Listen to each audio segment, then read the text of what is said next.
आँख जो है गेंद के समान है। उस गेंद में एक ही डिफेक्ट है, ग्लोकोमा का कोई लक्षण नहीं है, इसीलिए इसको नज़र का चोर कहते हैं।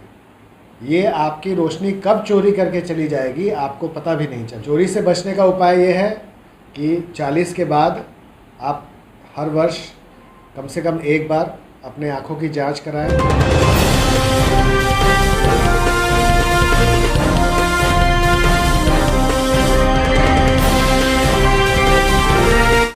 नमस्कार, आप देख रहे हैं आज दैनिक लाइव न्यूज। विश्व ग्लूकोमा वीक के दौरान मुजफ्फरपुर में रेटिना स्पेशलिस्ट नेत्र चिकित्सक शलभ सिन्हा से की गई कुछ खास बातचीत। इस वर्ष मुजफ्फरपुर में 12 मार्च से 18 मार्च तक विश्व ग्लूकोमा वीक मनाया जा रहा है। यह एक ऐसी बीमारी है जिसे सही समय पर पहचान कर अगर रोका नहीं गया तो व्यक्ति को अंधापन का शिकार होना निश्चित माना गया है। इसी प्रयास में नैनदीप नेत्रालय के वरीय और रेटिना स्पेशलिस्ट नेत्र चिकित्सक डॉक्टर शलभ सिन्हा, जो कि कई पुस्तक के लेखक भी हैं, उनसे आइए जानते हैं कैसे ग्लूकोमा रेटिना को नष्ट करके व्यक्ति का अंधा बना देता है और उसे बचने का क्या उपाय है। देखिए, आँख में सबसे संवेदनशील जो भाग होता है वो रेटिना होता है। जो भी लाइट हमारे आँख के अंदर जाती है वो रेटिना पर पड़ती है और रेटिना का जो नर्व फाइबर होता है वो नस के रूप में एक गुच्छा बन करके हमारे ब्रेन में जाके जुड़ता है।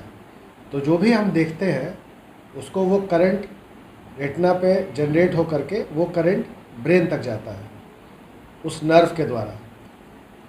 तो यदि ग्लोकोमा होता है तो जो पाथवे है, जिस कनेक्शन से हमारी आँख में जो भी लाइट पड़ा और दिमाग उसको देख रही है, समझ रही है, क्या है सर?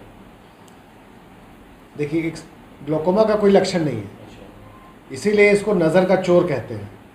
ये आपकी रोशनी कब चोरी करके चली जाएगी आपको पता भी नहीं चलेगा। तो चोरी से कैसे बचा जाए? चोरी से बचने का उपाय ये है कि 40 के बाद आप हर वर्ष कम से कम एक बार अपने आँखों की जांच कराएं एक नेत्र चिकित्सक द्वारा।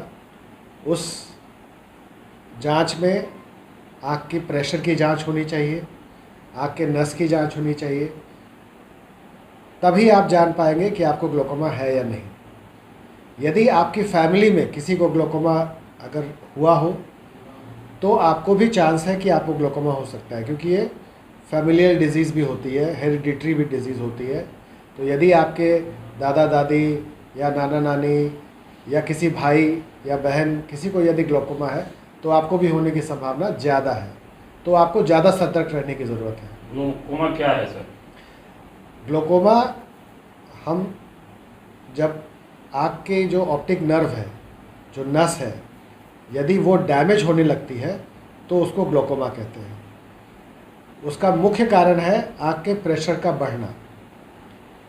आँख का प्रेशर यदि बढ़ जाता है तो धीरे धीरे वो नस पर दबाव पैदा करता है।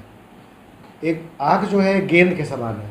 उस गेंद में एक ही डिफेक्ट है, जिस डिफेक्ट से, जिस छेद से नस आँख के बाहर निकल के दिमाग में जुड़ती है। तो जब प्रेशर आँख का बढ़ता है तो उस डिफेक्ट पे ही सबसे ज़्यादा असर पड़ता है, मतलब वहाँ दबाव पैदा होता है। उस दबाव की वजह से जो रेटिना की जो नर्व फाइबर्स हैं वो क्षतिग्रस्त होने लग जाती हैं। किसी को ग्लूकोमा हो गया हो सर तो उसका क्या सफल इलाज है? बिल्कुल है। यदि आप समय पर ग्लोकोमा का इलाज कराते हैं तो इलाज दो तरीके से किया जा सकता है, एक दवा के माध्यम से, दूसरा ऑपरेशन के माध्यम से।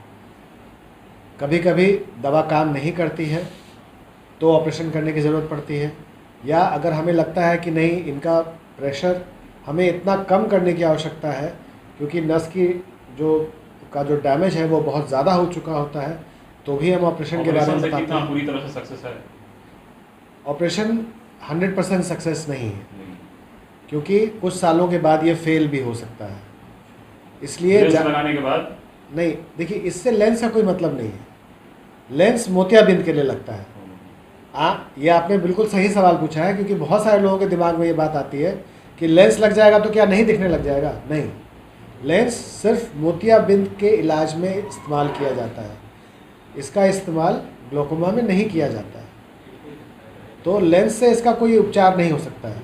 समय पर डायग्नोसिस, और दूसरी सबसे ज़रूरी चीज़ है, यदि आपको ग्लोकोमा डायग्नोसिस हो गया है और आपको डॉक्टर ने दवाई लिख दी है, बिना उसको रोके हुए आपको ज़िंदगी उस दवा को डालना ज़रूरी होता है, और समय समय पर उसका जांच भी कराते रहना होता है कि आपकी जो दवा इस्तेमाल कर रहे हैं वो काम कर रही है या नहीं। एक दवा आती है सर, ब्राइमोलोल, जो आँख के लिए बड़ी जो चला जाता है, वो हमेशा वहाँ पर रोशनी को हमेशा बरकरार रखता है। क्या ये दवा क्या सही है? नहीं, ब्राइमोलॉल एक तरह का एंटी ग्लोकोमा मेडिकेशन है, लेकिन एंटी ग्लोकोमा मेडिकेशन अब बहुत तरह की आ गई है। अलग अलग विभिन्न प्रकार की एंटी ग्लोकोमा मेडिकेशन आ गई हैं। कोई दवा आँख में जो पानी बनता है उसको कम करती है, कोई दवा जो आउटलेट चैनल है उसको खोलती है। तो इस तरह से मिक्स एंड मैच करके हम वो दवा देते हैं मरीज़ को कि उसका जो आँख में जो प्रेशर बन रहा है वो किसी तरह से घटे और आँख का नर्व का जो डैमेज है वो रुक जाए। परिचय बताइए। मेरा नाम डॉक्टर शलभ सिन्हा है। मैं नवदीप नेत्रालय में आई सर्जन हूँ और मैं मुजफ्फरपुर नेत्र चिकित्सक संघ का सेक्रेटरी भी हूँ और लायंस क्लब ऑफ मुजफ्फरपुर का भी मैं सेक्रेटरी हूँ।